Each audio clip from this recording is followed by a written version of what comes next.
Men, let's talk about the silent contract you may have unknowingly signed in your marriage, the unhappiness contract.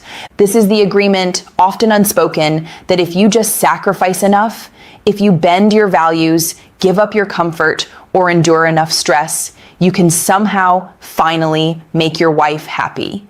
You believe that her nagging, her drama, or her list of demands is a roadmap to marital peace. The truth is, this pursuit is an endless, soul-crushing waste of your time and your life force. You are a good man, and you are wired to problem solve and provide, but you cannot solve an emotional crisis that you did not create.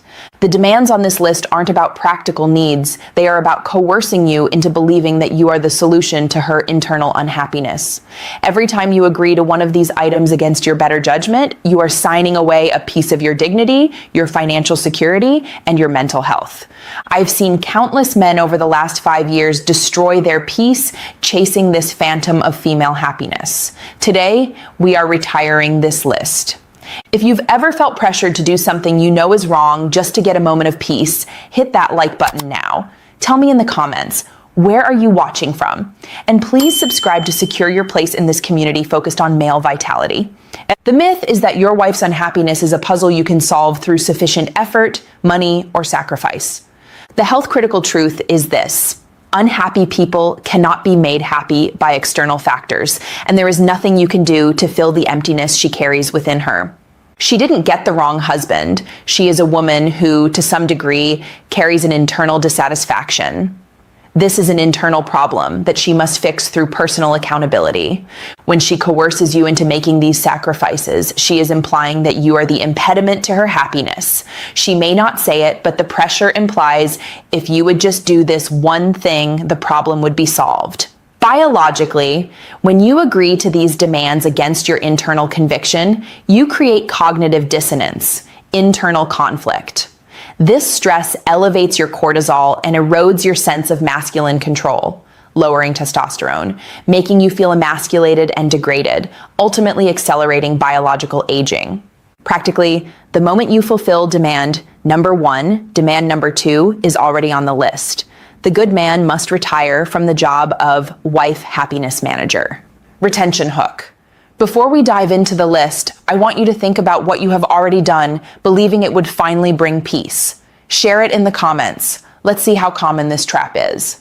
In my clinical experience, these 10 items are the most frequent, high-stakes ways a good man sacrifices his well-being under the illusion of solving a marital problem.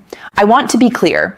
If you and your wife mutually agree on these things because they align with both of your values, that's a different story. The danger lies in agreeing because you are being coerced, manipulated, or led to believe it will solve a problem that is not yours to fix.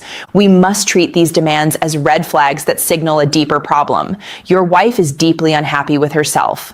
10. Moving to another city just to make her happy. The demand: she wants to move closer to or further from family, escape the small town, or jump to the big city, insisting this location change is the key to her contentment.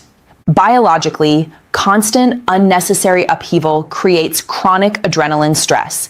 It destroys the stability that grounds masculine energy and focuses on purpose. You lose professional momentum and personal peace. Emotionally, you become a puppet in a geographic chase for happiness. You are denied the stability and rootedness that define a home. Practically, the grass is never greener. She will take her unhappiness with her, and then the cycle repeats, costing you thousands in moving expenses and career stability. This next demand uses the children against you. 9. Agreeing to get a dog, puppy, against your will. The demand: she uses the kids and sentimentality to coerce you into adding a high-maintenance animal to the family, despite your explicit reservations about the responsibility. Biologically, if you are the one who knows you will end up carrying the weight, it adds non-stop, low-grade stress to your life. It's another responsibility that wasn't chosen, fueling resentment. Emotionally, this is a red flag signaling her unfulfilled desire for emotional connection and her willingness to manipulate you and the family unit to get it. Practically, you get the responsibility, the stress, and the mess while she gets the initial emotional rush. This demand puts a massive strain on your financial health. 8. Agreeing to let her quit her job out of boredom, coercion. The demand. She wants to quit working because she's unhappy, bored, or thinks being home will be a solution, despite the financial stress it places on you. Biologically, suddenly doubling the financial burden directly increases the stress hormone cortisol. It restricts your freedom and increases anxiety, knowing you are the single point of failure. Emotionally, many unhappy women who quit find themselves with zero structure, becoming more bored, entitled, and a nightmare to live with, projecting their lack of purpose onto you. Practically, structure is vital for adult fulfillment. Lack of structure leads to emotional chaos, which you then have to manage. This one is a petty, daily emasculation. 7. Taking over grocery shopping errands to avoid her anger. The demand. She insists you take over or accompany her, and then uses your attempts to fulfill the task as an excuse for criticism. You bought the wrong brand. You paid too much. Biologically, this creates a predictable pain and punishment response. Your brain learns that attempting to help results in shaming, leading to passive withdrawal and learned helplessness. Emotionally, you are constantly made to feel incompetent and wrong in small daily tasks, eroding your overall sense of capability and dignity. Practically, it's a classic example of her outsourcing a task only to use your effort as proof that you are inadequate. This is the ultimate betrayal of your masculine safety. 6. Agreeing to open the marriage. The demand. She coerces you into agreeing to an open marriage, polyfidelity, swinging, etc., often using the manipulative line, "If you loved me, you would let me explore this." Biologically, this is a catastrophic destruction of the male brain's need for sexual certainty and commitment. It spikes adrenaline and cortisol to dangerous levels, leading to acute anxiety, depression, and a total loss of security.